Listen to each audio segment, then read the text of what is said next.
पकड़ो। जल्दी कर, अरे जल्दी करो ना। अरे कर तो रही हूँ। जल्दी जो भी है उससे। बेबी मैं आ गया। तेरा पति तो कल आने वाला था, फिर आज ये कैसे आ गया? मुझे तो समझ नहीं आ रहा। ऐसा करो तुम ना छुप जाओ। कहाँ छुपू? बाहर जाऊंगा तो पकड़ लेगा ना। अरे रूम में जाओ, पर्दे के पीछे, पर्दे के।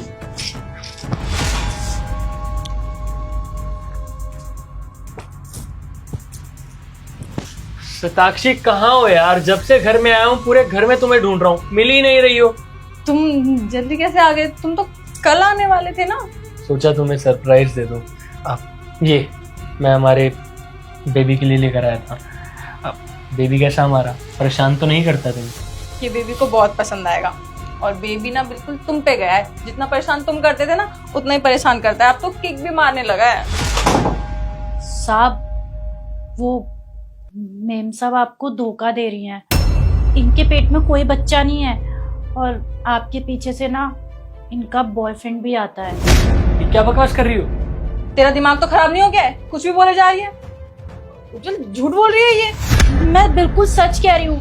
आप जब भी काम से जाते हैं ना आपके पीछे से इनका बॉयफ्रेंड आता है। मैं मजाक नहीं कर रही, मैं सच बोल रही हूँ। शांति देख, ऐसा है अनाप शनाप बकने की जरूरत नहीं है। मुझे ऐसा लगता है ज्यादा ना सर पे चढ़ गई है। हम नहीं चढ़ाया इसको सर पे। तेरा दिमाग तो खराब नहीं हो गया है? कुछ भी बोले जा रही है। बताओ तुझे अभी। साहब अगर आपको मेरी बात पे यकीन नहीं है ना तो आप इस कमरे में देख लीजिए। इन्होंने छुपा के रखा है अपने बॉयफ्रेंड को। अगर मेरी बात झूठी निकले ना तो आप बेशक से मुझे इस काम से निकाल देना। देख शांति, मैं अपने बच्चे के लिए ये सब नहीं सुनूंगा। ठीक है, तू हमारे यहाँ पे काफी सालों से काम कर रही है। तेरी बात का सम्मान रखने के लिए मैं घर में चेक कर लेता हूँ, लेकिन अगर कोई नहीं मिला ना तो ध्यान रखना। उज्जवल तुम भी ना क्या काम वाली की बातों पे बिलीव कर रहे हो? तुम्हें मेरे से ज्यादा भरोसा इसकी बातों पे है। रूम में कोई भी नहीं है। मैं सिर्फ तुमसे ही प्यार करती हूँ। बेबी मुझे तुम पर पूरा भरोसा है। मुझे ये भी पता है कि ये बच्चा मेरा ही है और तुम सिर्फ मुझसे प्यार करती हो। लेकिन शांति भी हमारे यहाँ पर काफी सालों से काम कर रही है। कुछ कह रही है तो शायद सोच कर ही कह रही होगी, पर उसके कहने पे देख ही लेता हूँ। हमें पता है ना ऐसा कुछ नहीं होगा। बेचारी को तसल्ली मिल जाएगी। तुम रिलैक्स करो।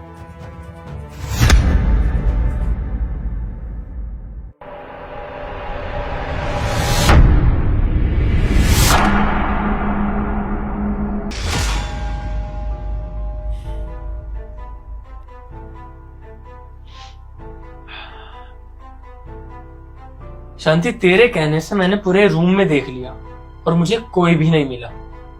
तो मुझे ये लगता है तुझे अपनी मालकिन से ना माफी मांगनी चाहिए। उज्जवल इससे कोई माफी वाफी नहीं मंगवानी। मैं तो कहती हूँ इसे काम से निकाल दो। इसने इतना गलत बोला है मेरे बारे में कि मेरा अफेयर चल रहा है। इसको घर से निकाल दो। मैं तुम्हारी बात समझ रहा हूँ, लेकिन हम लोग इसको अभी घर से नहीं निकाल सकते। हमें इसकी जरूरत है।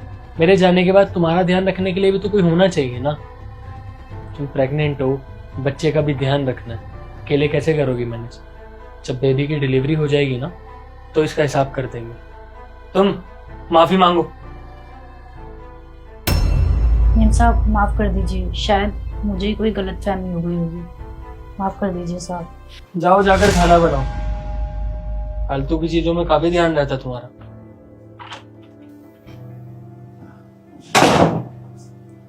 बेबी सॉरी, इसकी तरफ से मैं माफी मांगता हूँ। तुम्हें तो पता है ना ये गरीब होते ही ऐसे हैं। का माइंड सेट भी वैसे ही होता है। तुम एक काम करो, तुम रेस्ट करो। तुम्हारे लिए ना फ्रूट्स कटवा देता हूँ, ठीक है? डाइवोर्स के पेपर तुम्हारे घर पहुंचवा दूंगा। मेरे घर में रहने की कोई जरूरत नहीं है। दफा हो जाओ। उज्जवल ऐसा मत करो। मैं कहाँ जाऊंगी? प्लीज ऐसा मत करो। मेरा तुम्हारा अलावा कोई भी नहीं है। वो आशिक है ना जिसको गेट से भगाया था, उसी के साथ रहना। शादी करना, लिव इन में रहना, जो करना करो, लेकिन मेरे घर में नहीं। ये मैं सोच रहा कि एक फूटी कोड़ी भी दूंगा तुम्हें। आज जाते ही एफआईआर करवाऊंगा और लिखत में देकर आऊंगा कि मुझे कुछ भी होता है ना तो उसके पीछे मेरी बीवी और उसके आशिक का हाथ होगा। शर्म आनी चाहिए तुम्हें। तुमसे बढ़िया तो एक काम वाली है, कम से कम सगी तो है मेरी। लॉयल्टी क्या होती है ना, इससे सीखो। दफाओ मेरे घर से।